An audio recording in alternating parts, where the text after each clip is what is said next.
Broadcasting live from the multiverse, this is Tap Tap Concede.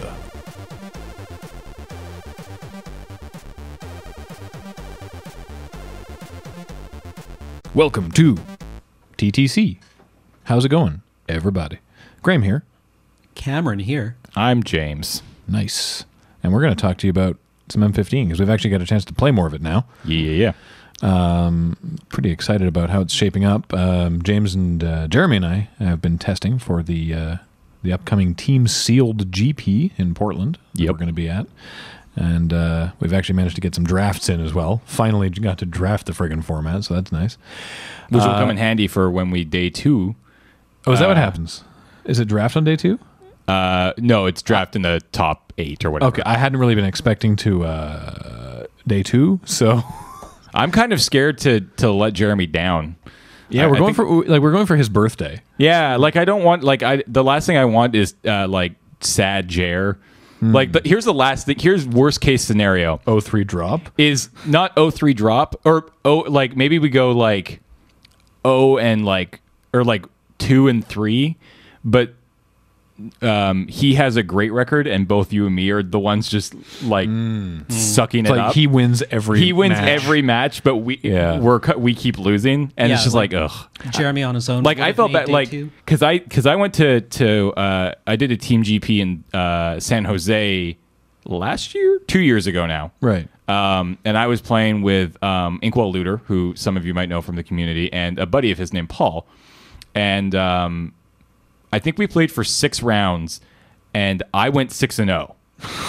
Oh, but they did not. Oh, rough. So, and I didn't care. Like it was a lot of fun. We went. I got to go down to San Jose and hang out with people, and I was going down there for vacation anyway. So it wasn't like I was ruined or anything like that. But like I kind of felt bad for them almost because they're like, man, you were doing so well. So I got a question actually, because just real quick before we get to the Crack-a-Pack, in a team, in the way that the team sealed works, is that you have the 3 people from your team play 3 people from their team. Yep. And you just get paired across the table, and each pair plays a best of 3 regular match. best of 3 match. And whichever team gets 2 match wins wins that round. If we're playing, right?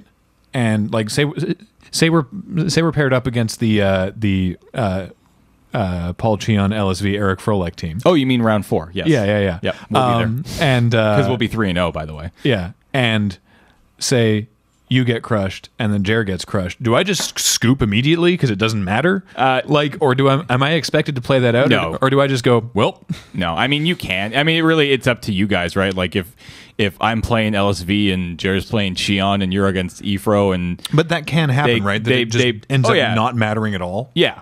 That it's like, and then you've lost and you've lost, so why are we even here? It's basically, how much time is left in the round. If we just stop right now, we can go get some food or some drink. Food is relevant. Yeah, and it's just like, that's value. If you get crushed within the first like 20 minutes and you're still on game 1, it's like, I mean, you can finish it out because why not? It's Magic and everybody likes playing, but you don't keep do buys still work at these? Yes, they do. Man. But you have to, your whole team has to have the same buy record, correct. Right? Oh, wait.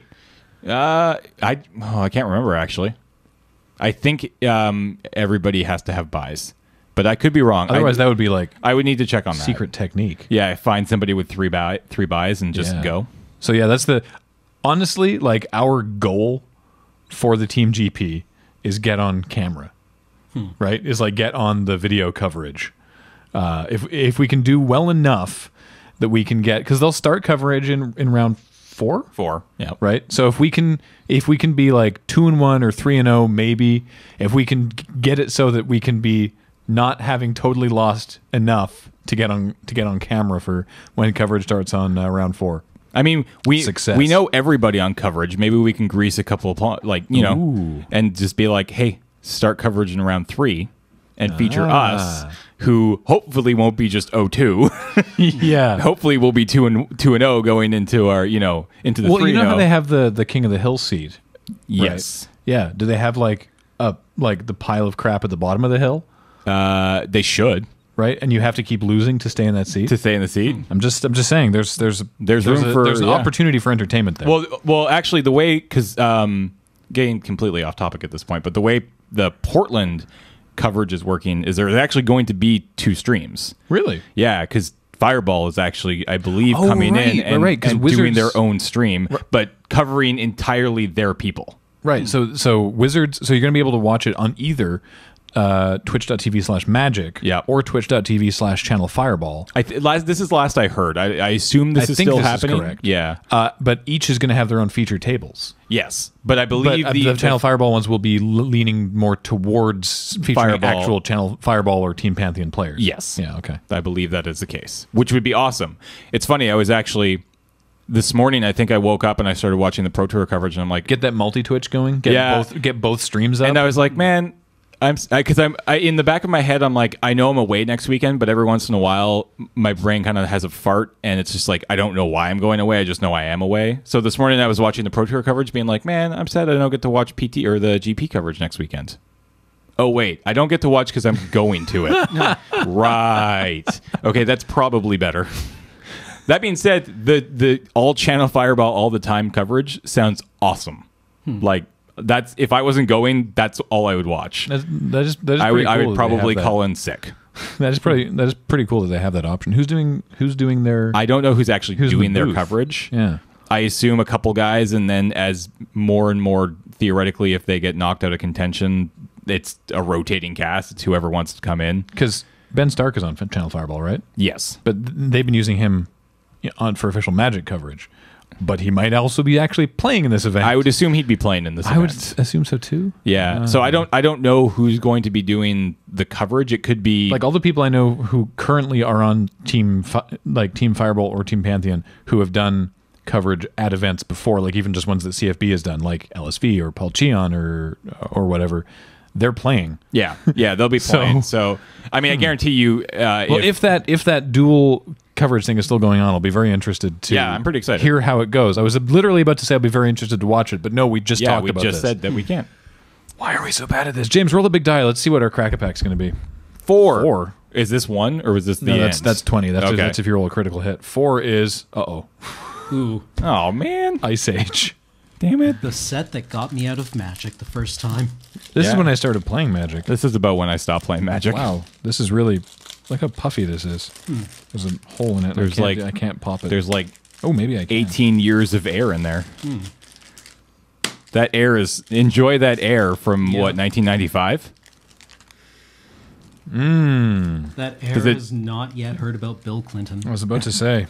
I was going to say, does it smell of cheap gas prices and what else was happening in the mid-90s? It smells like... Was Milli Vanilli thing a thing? Was that earlier? It's a little earlier than that. I think. That was the 80s, wasn't it? Yeah. What terrible cards did we get? Aggression is a pretty terrible looking card. 2 and a red for a creature enchantment. Target non-wall creature gains first strike and trample. At the end of its controller's turn, destroy that creature if it did not attack that turn. Okay. No. With the flavor text, the star that burns twice as bright burns half as long. Kind of like the flavor text, but no.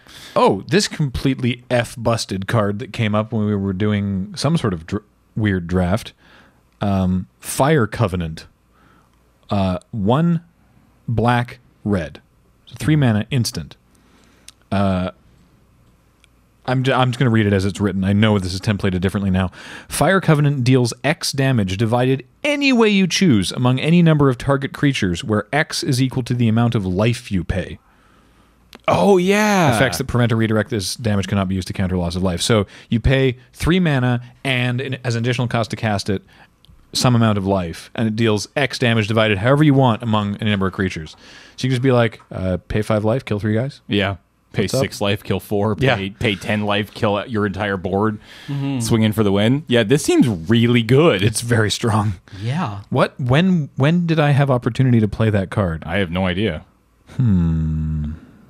I don't remember. It wouldn't have been Magic Online because I don't think it's in the cube. Was it our grab bag draft a couple weeks ago? No, it wasn't in the grab bag. I have no idea then. Was it? When else has this been printed? Any other time? I don't think so. Just Ice Age. Like Masters Edition or something? Yeah. Maybe at like Jer's thing. We didn't do Ice Age. Didn't do Ice Age. I know. Sorry, it's in Alex's Cubelet. Oh. And I was like, what is this? Holy crap. Wipe your board? Yeah. And he's like, oh, yeah, that card's in there. I'm like, yeah, it is. That Why card's is it in there? insane. All right. Oh, thank God for this card. Hallowed Ground. Yeah. 1 and a white. An enchantment. For white. Return target non-snow-covered land you control to its owner's hand. Boring. Sibilant Spirit. A 5/6 flyer for 5 and a blue. This is going to be bad. Whenever Sibilant Spirit is declared as an attacker, defending player may draw a card. Well, that's interesting. So look at it. Look at this compared to Master of the Feast. Right. It's like not in terms of like casting costs. Obviously, this is way more expensive, which makes it way worse. But it's like you get to draw 4 cards, and if those cards kill this creature or me, then good job. And if they don't, you've lost. Yeah. Yeah. Because you're getting hit for 5 in the air every turn. Now, the nice thing about Master of the Feast is it comes down on turn 3. This one does not. Yeah. But it's not awful. No. Yeah. It seems pretty In this bomby. period of Magic, it seems like it'd probably be pretty all right. Yeah. Seizures. 1 and a black for a creature enchantment. Whenever target creature becomes tapped, that creature's controller pays 3 colorless, or Seizures deals 3 damage to him or her. Okay. It's pretty bad. It is pretty bad. All right. All these cards seems like they'll kind of pale in comparison to this Covenant. Fire Covenant, yeah. Blessed Wine. 1 and a white. Instant, gain 1 life. Draw a card at the beginning of next turn's upkeep. Okay. I mean, it replaces itself, and you gain an entire point of life. Point of life, yeah. I mean, it could be worse. Could be not a lot. Yeah, no. All right. Tarpan. Ooh, Tarpan. It's a 1/1 for a single green. If Tarpan is put into the graveyard, you gain a life. First pick. Summon. Done. Summon Tarpan. Summon Tarpan. Is this called a horse now? Yeah, this is now a horse. I believe a Tarpan was kind of like a weird, like prehistoric horse. Are they like smaller? Yeah, kind of like smaller, more stout. Stout, yeah. Because this is Ice Age, right? So you got like woolly mammoths and like muskox and stuff lying around. Essence Flare, single blue mana for a creature enchantment. Is this our 4th creature enchantment? No, third. Yeah. Sheesh. Target creature gets +2/+0. All right. During each of its controller's upkeeps, put a -0/-1 counter on the creature. These counters remain even if Essence Flare is removed. What? So it's like it makes it bigger for a little bit, and then it slowly kills it during each of its controller's upkeeps. So if it's a Unstable Mutation was just too good. So if it's a 1 toughness creature, you play it and then you pass the turn and it dies. Yeah. If it's 2 toughness, you play it, you pass the turn, it gets a counter, it gets to hit you for, I'm going to say 4, and then it dies. Yeah. It seems not great. Not very It's good. a single blue, whatever. Oh, well, here's a completely busted card that's totally fair. Ray of Command. Oh, God, this card is so good. 3 and a blue. Instant. Remember that part. Untap target creature opponent controls and gain control of it until end of turn. It gains haste. When you lose control of the creature, tap it. Yeah. So it's instant speed, active treason. Yep. Yeah. Or port and betrayal or whatever. Whatever you want to call it. Yep. Yeah. Yeah. Very good. So it's like, your opponent's like, I attack with 2 creatures. And I'm like, cool, I take one of them and I block your 1 creature with the other creature. Now you got no creatures. I'm sorry. I can't remember. What's the Mirage art look like? Is it from Mirage? Oh, for Ray of Command? Oh, it's really Yeah, funny. there it is. That's my favorite Ray of Command art. Derp. Yeah. I really like Graham McNeil's artwork. Yeah. Yeah. It's just a shame about Graham McNeil. Oh, that's the guy. Never Google Graham McNeil. Well, I mean, you can. Just not at work or in public. It just turns out he's a massive white supremacist. Yeah. I was surprised. Yeah. Rally. He hasn't worked for them in years, don't worry. Yeah. Rally. Instant for white. All blocking creatures get +1/+1 until end of turn. I mean, that's actually not like terrible. It is not the worst combat trick I've ever seen. No, I mean, nowadays that would pretty much just be 1 white. It would have to be. Well, it's actually all blocking creatures, so maybe like 1 and a white. Yeah, white is a bit oppressive. White seems a little for insane. what it does. Yeah. You've heard of Limb Duel. How about his legions? 2/3 zombies for 1 black. So 2/3 for 3 mana. Double black's a little weird, but whatever. They also have snow-covered Swamp Walk. Yes. Were all lands in Ice Age swamp? The thing is, or snow-covered? Snow-covered, sorry. You never drafted Ice Age is the problem, so it didn't really matter until Cold Snap came around. Yeah. What was that guy? Legions of Limb Duel. Pardon me, I guess I said it in the wrong order. I should have said Legions of Limb Duel, not Limb Duel's Legions. Wait, you mean Harold McNeil, don't you? I thought you said Graham McNeil. Oh, yeah, Harold McNeil. I'm sorry. It's okay. Here's more. Errant Minion. 2 and a blue for a creature enchantment. During target creature's controller's upkeep, Errant Minion deals 2 damage to him or her. He or she may pay 1 colorless for each 1 damage he or she wishes to prevent from Errant Minion. Yeah. I mean...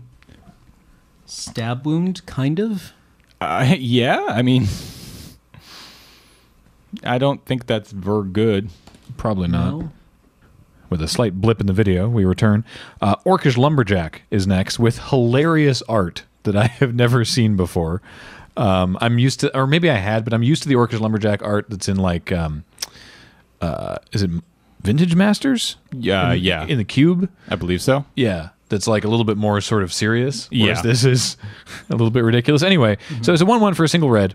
You tap and sacrifice a forest to add 3 mana in any combination of red and or green to your mana pool, of course at instant speed. So you can do busted stuff with Orcish Lumberjack. This looks like the orcs from WoW. Yeah. In, what's that area called? In the Stone Talon Mountains? Yeah. Yeah, I think so. With all I the, like, forget. sawing machines and stuff? Yeah, with, what are they called in WoW? The Goblin Mecha. Yeah, or something like that? Yeah. Yeah.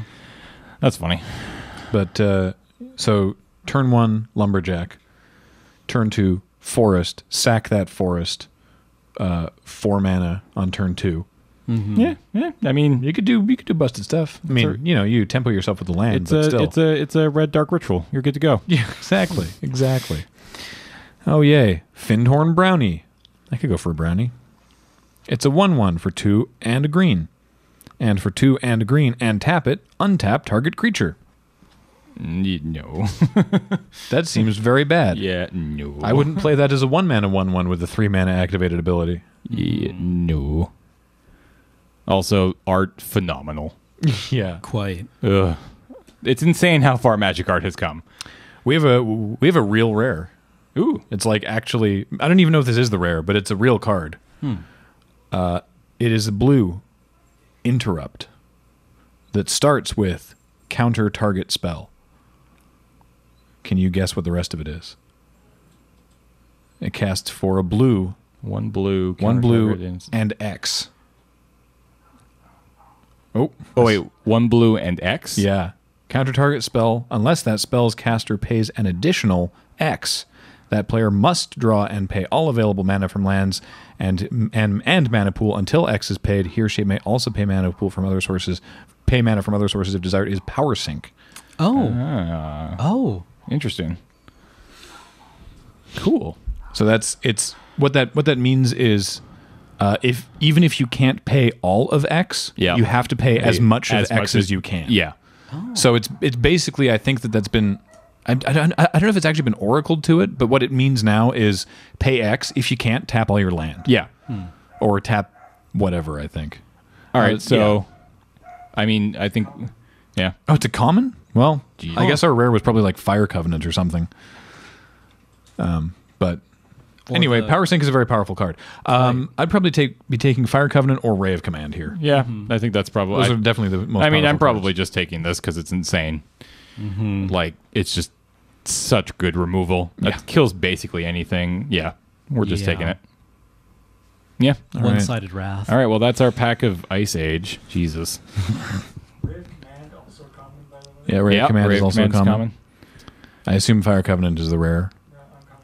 Really? It's not Uncommon. common. What's the rare? What is the rare? Sibilant Spirit? These are all bad. Yep, that's the rare. Sibilant Spirit That's is the rare. All right. Well, color me surprised. Sure. Is it on the reserve list? They can never print this again. Oh, darn. M15. Let's talk about more interesting, recent, Relevant. more. Okay, there you go. More Yeah. relevant Magic. Yeah. I don't know. M15. Maybe it wouldn't be kind of funny if our entire listening listenership just plays exclusively Ice Age, and they're just like, yes, finally. I've been waiting for them to roll Ice. I can't believe they keep talking about this like journey into Nyx or this M15 malarkey. Yeah, please. Sibilant Spirit was also reprinted in 5th edition and 4th edition. Or no, 5th and 6th edition. Congratulations. Also as a rare. Wow, really? Yep, still rare. Still a rare. All right. For some reason, the 5th edition or the 6th edition one is rated better than the 5th edition one on the That's very strange. Gatherer website. All right. I would assume that when you have the card, I would assume on Gatherer when you have, they wouldn't have their own individual pages. Like they would all link back to one primary. And yet here we are. and yet this is the world we live in. Yeah, that's weird. All right, M15. Sorry. So we finally got a chance to do some drafts. Cam talked a little bit about some his early drafts last time. How have you been finding it, James? So how much have I done so far? So we've done. We did a Nutter's we've done Convoke deck. So we've done two drafts. Yeah. I've done 2 drafts and 2 sealeds. I think okay, so I don't think I'm actually liking it as much as I was hoping I would. I think Wizards did, I mean, this has nothing to do with how the set plays, but I think they did a phenomenal job of promoting the set. And I don't want to say it's fallen flat, because I don't think it has, and I certainly have been enjoying it, but I feel like I was I was really excited for it, and now that it's here, it's like, okay, this is fine. Like, this isn't like what was it, M13? Like M13 sort of, as well. But I mean, I really enjoyed M14. But it took me a while. Initially, I did not like M14 at all. I am enjoying M15 more than I enjoyed M14, but M13 still sort of holds that, like, that was so good. That was the one with Exalted? Yeah. Exalted. That was a fun sort of universally agreed to be the best limited core set that they've ever made. So that being said, I have really enjoyed playing so far. I still haven't played enough to really be able to tell you what I think of every single card, but I've been really enjoying Red. Red's very strong. I feel like, I mean, it's sort of like I've been sort of swayed over to, you listen to the pros talk and how they think sort of, red, green, white, black, blue is kind of that order. In that order of sort of, I would have thought it'd be red, white, best green. I've heard both. I've heard red, white, green, white, but always black, and then blue seems to be at the very end there. Which is interesting because when you get into a set this early and 2 colors like that are just sort of universally agreed to be the worst, quote unquote, it's very easy to build very good decks with them. Yeah, because everybody is scared to touch them because they hear from the pros and the people who really play the set a lot that, oh, you don't want to touch blue or you don't want to touch black because they're not that I've seen good. Really good blue-black decks. Fantastic blue-black decks, because if nobody else wants to draft them, drafting is all about drafting the colors that are open, that nobody else wants to draft, right? I mean, that's how that works. Freaking Ulcerate, man. Ulcerate, yeah. I mean, Ulcerate. I mean, there's a bunch of really great sort of like Ulcerate. I love a Cursed Spirit. Welkin Turn is phenomenal. Frostlinks. Like, there's a lot of really, really good black and blue cards. And if nobody else wants to touch them, then I'll touch them. You can end up in a pretty freaking good deck. Touch all of them. Or if you pair up, you heard me. I've heard, I've seen some really good Boros decks. I've seen some really good Izzet decks. I've seen some really good Golgari decks. Like, it's been kind of fun watching. I've obviously watched a lot more than I've played, but I've seen sort of almost every color combination at this point, I would say, and they can all be really good. Yeah. If the cards are there, which is really neat. I like the fact that, I can go into a draft and draft, red blue or red white or green black or, green white, which is what we did this past week on our story time. Yeah, this past week on our Academy draft video, we drafted Selesnya tokens. Yeah, Selesnya tokens / Convoke. And we did get to live the absolute dream one game of turn 1 land Selfless Cathar, turn 2 land, I'm going to say Kinsbale Skirmisher, largely irrelevant, a 2-drop. Yeah. Turn 3 no. Sorry, it can't have been that. Sorry, turn 1, land, Selfless Cathar. Turn 2, land, past turn, whatever, raise the alarm. Yeah. 3 creatures out. Turn 3, land, tap all 3 land, all 3 creatures, triplicate spirits. Yeah. Next turn, tap everything, Feral Incarnation. Yeah. Feral Incarnation is the 9 mana Convoke spell. It's 8 colorless and a green to get 3/3/3 beasts into play. Yeah. And off of all our lands and all the creatures that we just created, we were able to resolve 3/3/3 beasts on turn 4. Yeah, which and then we untapped, disgusting. and I think we also got to cast Overwhelm that game, which was also a Convoke spell. Yeah, so I mean, I'm not gonna describe it to you. Please go watch, but you will see. This is something different rather than this game, though. In one of the games, I can't remember which round, but we were up against a red. It was a first round because it was a red. Yeah. It was a red black deck. Yeah. We took the most roundabout way of killing a Nightfire Giant that you will ever see. It was so dumb. It took us we were in the tank for a good couple minutes when I finally suggested that we could use like 3 cards in our hand. It was like a 4-for-1. It was like a 4. No, 4-for-2. It was a 4-for-2. We 4-for-2'd ourselves. For ourselves. but we had to because he had a Nightfire Giant with what aura did he have on it? The one that gave Eternal Thirst. Yeah, the one Eternal that gives Thirst. +1/+1 counters and lifelink. And lifelink. And when something dies. It's like there was one play we could have made that's like, if we do that, maybe we can completely luck our way into not dying next turn. Yeah. Or we 4-for-2 ourselves and then see where the rest of the game goes. Yeah, so please go over to... It's an entertaining game, I tell you Please go over what. to mtgoacademy.com. Additionally, this Find is the a latest bad card. Do not play Eternal Thirst. Yeah, please don't play Eternal Thirst. It's not that good. You see it. You see our opponent go off with it in this game, and you might be inclined to think, "Oh, that's really good." It's not. It's not that Not good. like that. I mean, if you're gonna put on anything a Nightfire Giant, they can just randomly hit. Now someone that being for 2. said, if you have, if this card is sitting in your sideboard with like the Fester Gloom, and you're up against the kind of deck that we were playing, oh my God, Fester Gloom. that seems like it'd be fun. Ruined us. That seems like it'd be pretty good, right? Because whenever a creature dies, you get a +1/+1 counter. Yes. So if it's like put this on anything, and then Fester Gloom and kill like I don't know 5 of our guys, like two soldiers and 3 spirits. We also had a Spirit Bonds in that deck. We did. Speaking yes. of, yeah, just in terms of complete filthing. yeah, Just- it was a very good deck. And then last night we drafted. What did we draft last night? We I'm trying to drafted remember now. Do we have a Siege Dragon again? We did. We did have a Siege Dragon. It was red. Was it Boros? No, it was red black. It was red black. Yeah.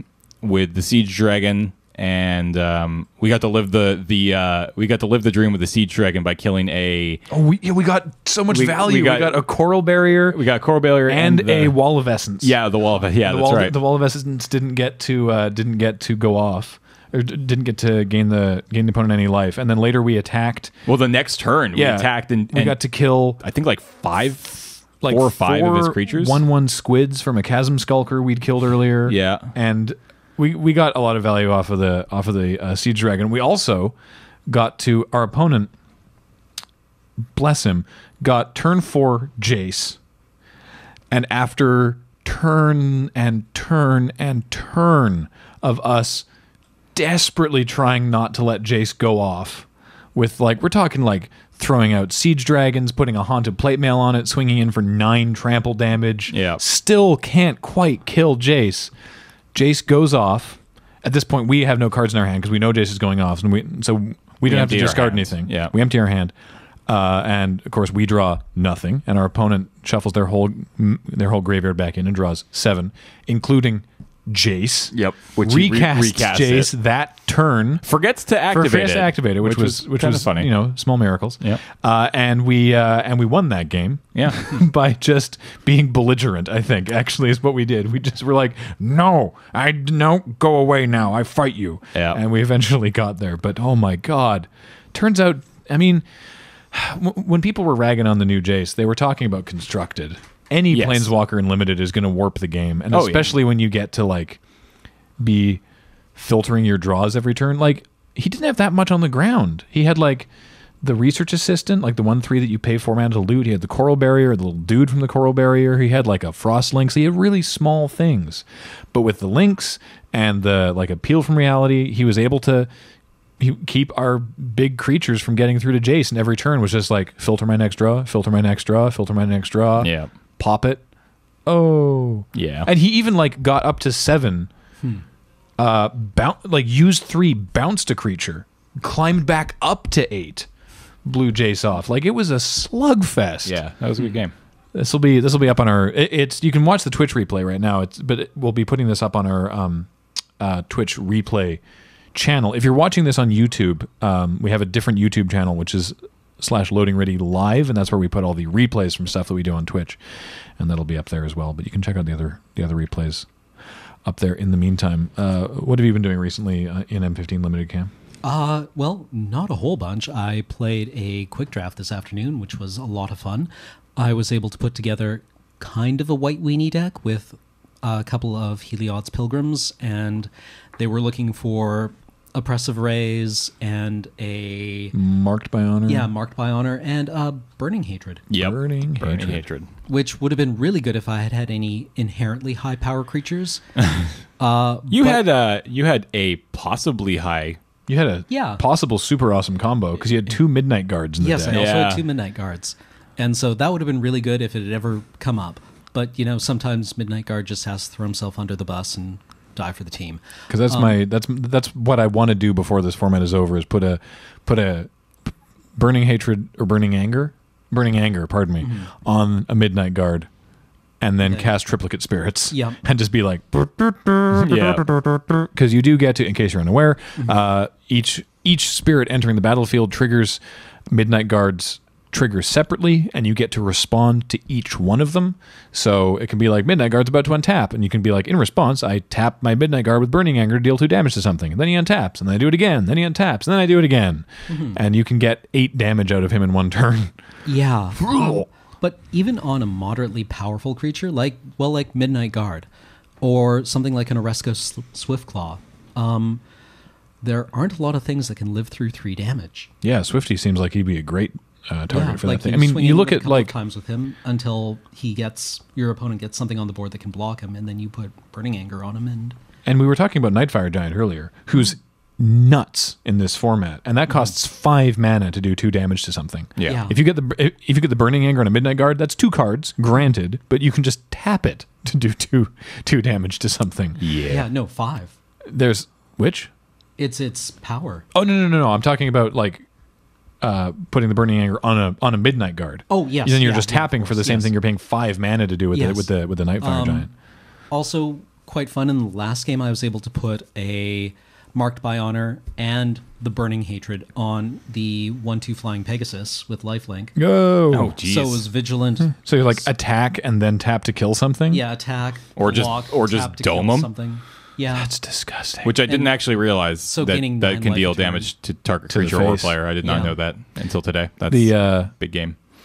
Speaking of Nightfire Giant, of that cycle of the quote gold cards, right? Like the creature with off-color activation, the Curd Apes. The only one I have not actually had to deal with, either like I have not had one myself, nor have I faced an opponent that has had an active one, because in the draft our opponent did have a Jerobi Murklurker, but he didn't have a swamp, so it wasn't actually active. That's the only one I haven't faced. The Murklurker? Yeah. But the other ones, I've been very impressed with all of them. They're all amazing. Like, I consider I think Kurd Chieftain is a very defensible first pick. Oh, yeah. Depending on what else is in the pack, I think obviously. almost any of them are pretty defensible first picks, but to be honest. The Kurd Chieftain, so easy to put that in a red-black deck and splash the forest, or put it in like a green-white deck and splash the mountain. Like these guys are all worth splashing. I've been very impressed with that. The elf, the Sunblade elf, I think. Yep. You don't even need to have a plains. If you just have something that can create white, like a meteorite, I don't care if he's a 1/1 or a 2/2. I care about his ability. The threat of activation on an anthem for 5 mana is nuts. Yep. Because it just plays merry hell with combat math with your opponent. You're like, attack with these 3 guys, and they're like, oh, okay. It's like you have 5 mana open. Great. Right, and it's always going to work out best for whoever's attacking with that guy in play. Yeah. The Dauntless River Marshal, not the most powerful. He's probably like second least powerful, but if you can get him down on turn 2 as a 3/2, again, I mentioned this I think 2 episodes ago at the pre-release. My opponent went like turn 2 this guy, turn 3 skirmisher, attacked with this guy for 4 power, and then turn 4 was just like tap my only blocker, hit for 5, and it's like, yeah, stop punching me so hard. Yeah. And of course the Nightfire Giant is like it's it's no surprise to anybody, but when everyone looked at his activate, and that doesn't mean us, I mean like, people with real opinions about Magic. Everyone looked at his ability and was like, 5 mana is an awful lot for an activated ability like that. I'm very excited about this card. Yeah. Like it's like 5 mana is a lot, but boy, is dealing 2 damage super relevant in this format. Well, like in Innistrad Limited, you would pay 5 mana for the flashback on the shock. And I have a playmat of it and everything. Fires of Undeath. Thank Fires you. of Undeath. Yeah. You absolutely would. Because Like it turns sometimes out you it's just really need a good. shock. Well, there's so many small toughness creatures in this format that are super relevant, and some that maybe aren't necessarily relevant, but you're just killing a guy for 5 mana repeatedly for 5 mana and no card. Yeah. Yes. Well, that's insane, right? You're not spending a card to do that. You already have I'm assuming you're in a black-red deck, or at least you have the mountain. You already have a 5/4 for your card. That's enough. Yep. And then you're just like killing all your stuff. So those are all really, really good. Has anything like been really, really crappy for you guys yet? Like, has any card like underperformed? I'm trying to think of one myself. Not really. Again, I mean, I haven't quite played the format enough to really Yeah. play with a bunch of different cards or a bunch of the same cards over and over again. We did get to do Plate Mail Tribal the other day. That was fun. Tribal was pretty stupid. We our only option for the turn, like literally, like the only thing we could spend our mana on, was we activated Haunted Plate Mail because we had no other creatures, and equipped Brawler's Plate to it. 6/6, yo. So we put Plate Mail on our Plate Mail, Yep. and attacked with recursive Plate Mail. Plate Mail Tribal. So yeah, it was a 6/6 artifact creature with trample. It was so stupid. Yeah, that was one of the sillier things we've ever had to do. Did we win that game? No, I don't. No, think we I don't did. think we did. Did we win that match? Yeah, I believe we did. Yes. All right, sweet. One card that I had found that is actually working out relatively well for me because I'm playing in the Toolkit League at my local store. No, yeah. So in the toolkits, you get all of the non-pack available but standard playable M15 cards. Right. So everyone gets like a Sarah Angel, Sengir Vampire, Shivan Dragon. Right. I forgot about those guys. All those guys. And we all know Sengir Vampire as the card that you look at and just go, be better. Yeah. Just be better. Because he's a 4/4 flyer, and he has this other ability that is completely irrelevant. It's this like, if a creature is dealt damage by Sengir Vampire, or if a creature dealt damage by it dies this turn, then it gets a +1/+1 counter. Yeah. Yeah. There's no way that it is getting into creature combat with something that is not going to kill it. Yeah. And I kept looking at this guy when I got back into Magic and superimposing the Innistrad Vampire ability over it. Oh, that'd be so much better. Oh, so much better. Okay, turns out this guy, chronic underperformer ever since it was first printed. Well, maybe not. But I remember this guy in like when I was playing Unlimited Right. in high school. With the weird licky art that Paul's Yeah. putting up on screen right now. Turns out this guy is fine with fight effects. Oh my god, Fall fight. the hammer, prey on the weak, all those things. Sengir Vampire's just fine with that. He'll step into the ring. That seems like a 4/4 with Hunt the Weak. Yeah. Or I mean, especially Fall, but he could even because with Hunt the Weak, you put a counter on him already. Yeah, and he's so a it's like 5/5, and then he he can kills kill like a something. Willforge Golem Up Yeah. to a 6/6. and then become a 6/6 flyer. And suddenly he's the biggest thing on the board. Oh, That seems pretty good. that sounds like a great turn. Yeah. You play Sengir Vampire, opponent goes Willforge Golem, and then you're like, all right, Hunt the Weak, kill that guy, swing for 6 in the air, deal with it. Yeah. Oh man. All right, yeah. So that actually turned into a thing that works if I'm able to find my 1 Sengir Vampire in my 60 card deck. It's right, you guys are happened, though. doing 60. So how's the Toolkit League actually working? It's you each buy the M15 Deck Builders Toolkit? Yes, and And then then- you add a pack. Okay, and then you get to add an additional pack each week? Yes, 1 pack per week. Right, of whatever? Yep. Okay. Oh, I But they think have it's to be. whatever. It might just be standard playable right now. I've only added 1 pack. It was M15. I opened Liliana. Oh, I'm playing Jund Sweet. because hyunned him right out. yeah, basically the because there are some standard builds in the Toolkit League because many of the cards are not randomized. So usually it's playing like bombs in your 2 or 3 strongest colors and then 40 cards worth of removal. Yay. 40 cards worth of removal. Jund does that just fine. Yeah. You have 12 removals. Yeah, it's whoever resolves a threat Yep. and can protect it. not even protect it because you can't really protect it unless you've got the Like one Ranger's Guile? Yeah, Ranger's Yeah. Guile is basically your mechanism for protecting your threat. Whoever fails to draw removal. Okay. loses. So how are you doing in the league so far? A lot better since I decided to go with Jund instead of the blue-white Skies deck that I Huh. tried to go with. No, Blue White Flyers is generally a good thing, but Yeah, actually, that deck was actually quite resilient in the current meta of my Toolkit League. it's a very specific meta. Yeah, but it is very a meta specific nonetheless. Yeah, because Raise the Alarm and Triplicate Spirits are really good against decks that play a lot of single target removal spells. Yeah. Sure are.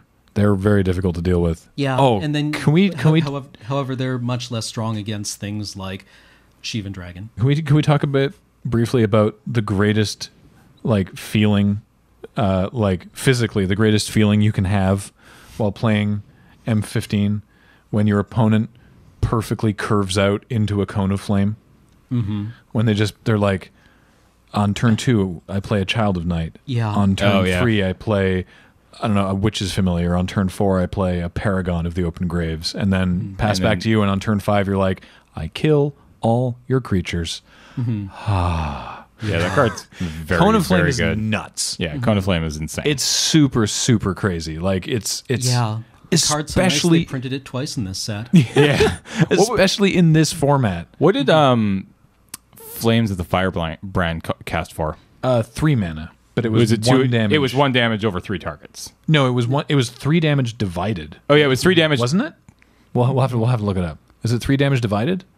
Yeah. So it's 3 damage as you choose. So if your opponent had 3/1 toughness creatures, you could really could get them, there. yeah. But that didn't happen as much. Oh in yeah, that no. format. I was just very curious. Yeah, to but see. in this format, you almost always have a Yeah. target, and it's like, I think in this format, the like most common, like obviously there are worst case scenarios in this, but the most common like worst case scenario you're gonna get is you kill something with 1 toughness and something with 2 toughness, and you deal 3 damage to your opponent's dome. Well, I would love it so that, like, I want to get into a situation where my opponent is at 3 and has no creatures, and I have 2 creatures, but they're both 1/1s, and I have to do 1 damage to one of my guys, 2 damage to another, and then 3 damage to him. You can target yourself.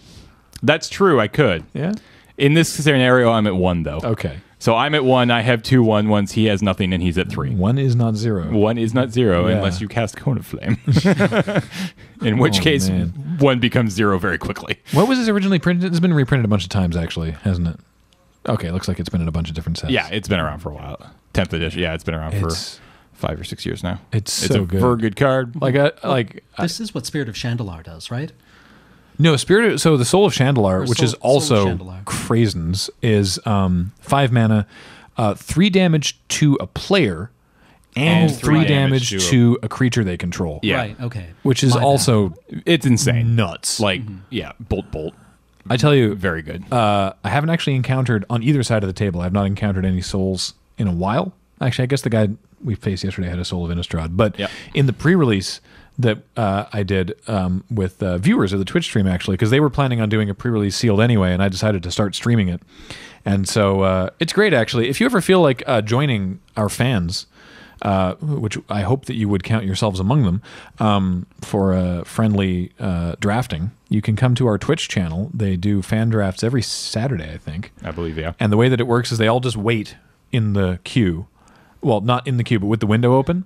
And then they're all like, all right, next queue. And then after that queue fires, everyone joins. Yeah. And they just like instantly fire like 2 Swiss queues right away, all full of people that, sort of know each other and get to, like hang out. And we can be like, oh, did you see when I did this thing to that other guy? And it was really cool. And so we did a pre-release of that, and it just filled 16 players who all know each other from the chat. Boom, fill. And like basically everyone opened a soul. Nice. There was like a game I played where no one cast one. Like we had one. Someone had the Soul of Innistrad and the Soul of Theros, and they were in black-white. And someone else had a Soul of Theros, which it turned out is stone unbeatable. Yep. Someone else had a Soul of Zendikar. It was souls are good. It was a nuts sealed event. Yeah, the souls are very, very strong. The Soul of Zendikar is very challenging to deal with. I don't know how you beat it unless you actually have spot removal right now. Like unless you have like flesh to dust now, you have a tough time dealing with that. Yeah, you kind of just die because he's just like 3-3, 3-3, 3-3, 3-3. Okay. Crap. Well, that's the Zendikar one. I was talking about Theros. Did I say Zendikar? I meant Theros. Oh, well, Theros, like, was Theros it is the best one, I +2 think. vigilance lifelink? Yeah. All of their creatures get +2/+2 vigilance lifelink? That's dumb. That card is actually just, Oh, no, sorry. All their creatures get +2/+2 lifelink first strike. It has vigilance. Oh, But they get lifelink They get in first strike. Right. That's even worse. It's so much worse. Yeah. That makes blocks almost impossible. Exactly, because they're all 2 extra That's power. neat. Your 2/2s are 4/4s now, and your 3/3s are 5/5s. And that 6/6 with vigilance you had is now an 8/8 with vigilance, first strike, and lifelink. Yeah. God. Yeah, that card is stupid. Yeah. But apart from that, it's been a fun format so Yeah, far. 15's been fun so far. No, I'm actually enjoying it. I know that you said that you were, maybe not. I think quite I there just yet. got too excited for it. I think the hype was insane on this set for whatever reason. And I don't want to, like, again, I don't even want to say it doesn't live up to the hype. It's just, well, maybe that is what I'm saying, I guess. I think it's doing a fine job. I think I'm gonna enjoy it even more.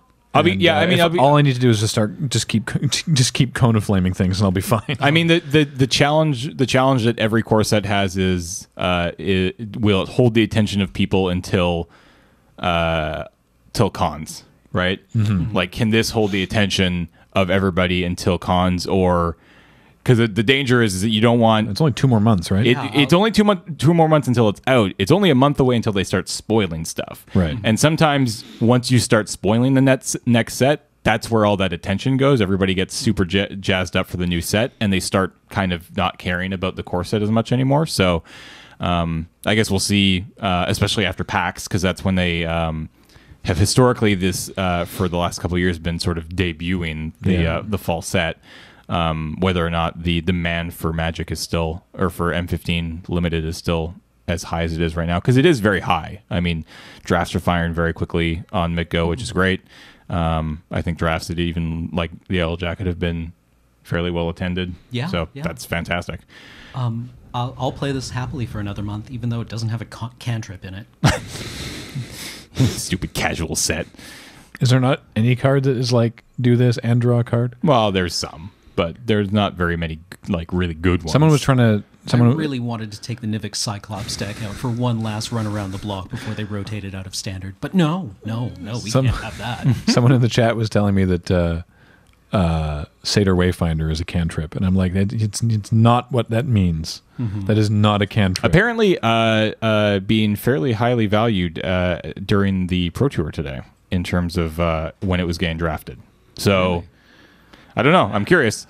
The pros seem to like it more than most. So. Fixing / drawing you a land, and leaving behind a 1/1 is not completely irrelevant, especially since a 1/1 can trade with so many better creatures in this format. It can not only can That's it trade, not it also, a cantrip.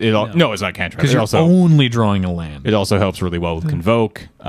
So, those cheap 1/1s later in the game where they don't really do much. I don't know. I'm no pro. Spoilers, folks. I'm no Magic pro. But I feel like unless you're going all in on the Undergrowth Scavengers, I don't really know why you want it. Mm-hmm. Like I feel like it actually has a pretty good spot in that red or green-white Convoke deck. Yeah. The other advantage is the green-white Convoke deck has a lot of low casting cost creatures, and maybe you have Return the Ranks, and you're like, return the ranks for 4 creatures, and you're just like, look, here's my whole board back. Yep. I don't know. I just want to go off with Return the Ranks as well. That's fair. Someday before the end of M15, we have to get the. I have to try the Ensoul artifact. Oh yeah, that'll happen. I just haven't had a chance yet. I haven't opened one. It's early. We'll get there. Yeah. All right. I think that's it for. I think that's good for this. Anything else? Oh no, hang on, real quick. Sorry, we wanted to talk a little bit about the testing we've been doing. Oh yeah. And how we've been doing that for the GP. Yeah. So the GP is a team sealed event. So what that means, we talked a little bit about it earlier, but what it means for deck building and what it means for putting together 3 decks is Saturday morning, me, Graham, and Jer will sit down, and we will be given a pool. And like any other GP, we'll open the pool and catalog it, and then pass it along, and it'll be checked and all that jazz. But sooner or later, we will get a pool of 12 packs of cards, and it will sit in front of us, and we will have an hour to build 3 decks out of 12 packs of cards. Generally speaking, when you're dealing with Team Sealed, your decks are going to be on average of a higher quality than an average sealed pool, because obviously your pool is much larger. You have a lot more to work with. You get 12 rares. Yeah, you get 12 rares. Some of which can be terrible. We did it. So we've been testing. So we've done 3 tests so far. I'm hoping that we can do a couple more before next weekend. So we just sit down and we crack 12 packs. And the way we've been doing it is we really quickly have organized them into color. Yeah. And then we individually just grab a pile and chuck out anything that we consider unplayable. And then we each take 2 colors if you count artifacts and land as a 6th color. And then we divide up cards that we think are just stone unplayable, cards that are like maybe okay, but more importantly, cards that we want to put in a deck. Correct. And then we'll run through those cards and make sure that we sort of all agree. And to be honest, I think like we're generally on the same page. Like there has been cards that we've all sort of disagreed about and thought maybe some were better than the others, but I think Pillar of Light is a lot better than Jer does. Yeah. But then he thinks what was the one he and I disagreed on last time? That I didn't think. I don't think it was Seder Wayfinder, but it was something else. He's pretty down on Seder Wayfinder as well. Crap, I don't remember. Was it green?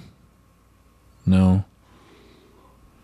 I can't remember. Yeah. Anyway, there's just like certain personal preference things, right? Sure. Like when I say disagreed, I don't mean it was like, no, you're wrong. It was just sort of like, I like this card. Like, oh, I don't really like that card. Yeah. But whatever. But overall, I think our evaluations of the cards are generally on the same page. Yeah, on the very same page.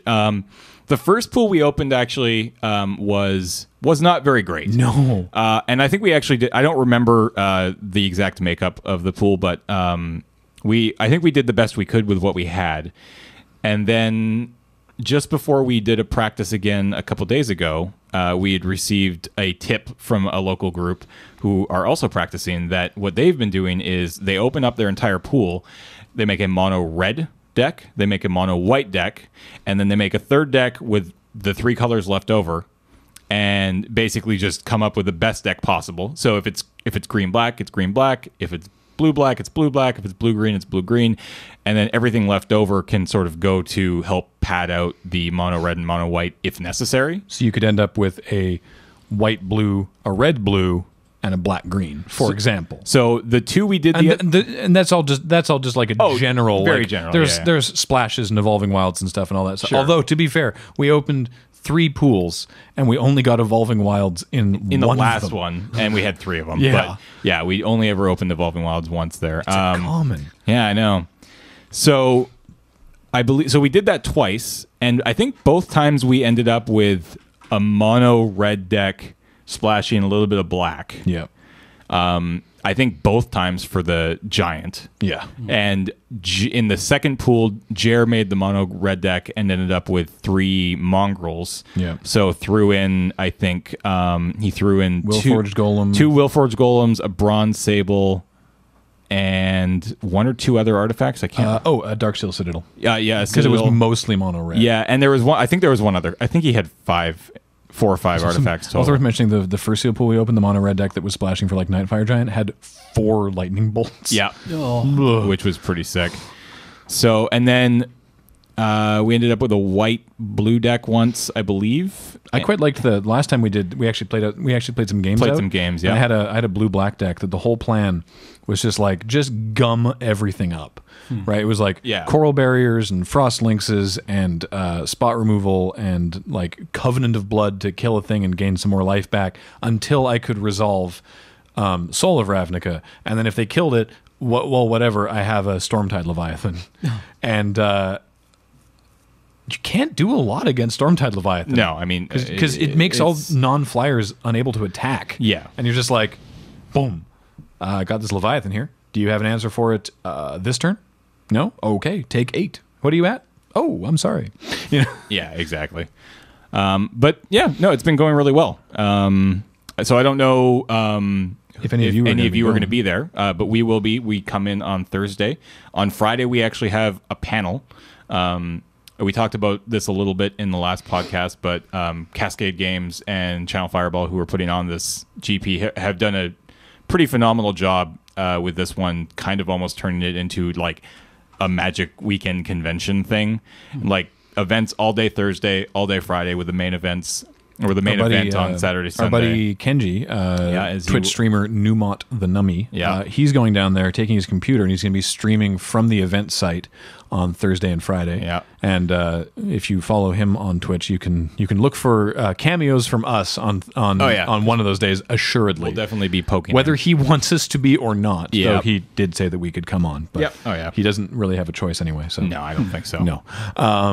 Then our Q&A panel on the Friday, and then actually playing the game, and then playing the game on Saturday and Sunday. And I mean, rest assured, if we scrub out of the main event, we'll be jamming side events all weekend. Yeah. I got to bring a whole bunch of cards down and sell them, and get some foils for my cube, and all sorts of jazz like that. But yeah, it's going to be a fun weekend. Mm-hmm. So if you're in Portland, or if you're coming to the GP for Portland, be aware that Friday at 3:00 is our panel. I have no idea where. I assume it's probably fairly at the site somewhere. It's in whatever room they're doing how to do a sealed deck seminar. Before Fireball. They're doing the sealed deck seminar. Yeah. So but yeah, I'm excited. It's going to be a good weekend. Mm-hmm. Lots of magical funds. I think that was everything now. Yeah. I think that was a good episode. I think so too. Yeah. We'll have to see what people think about it, but yes. I feel strong the episode is good in this meta. Just lie to us and tell us it was good.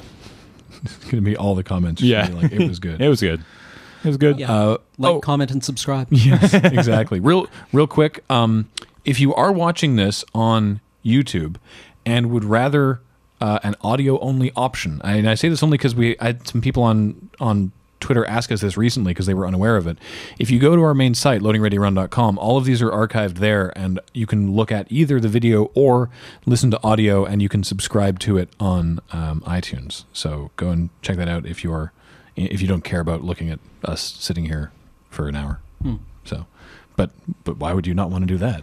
True story. Yeah. We're beautiful. Exactly. All right. Thanks for listening, and we will talk to you next time. Bye, guys. Bye.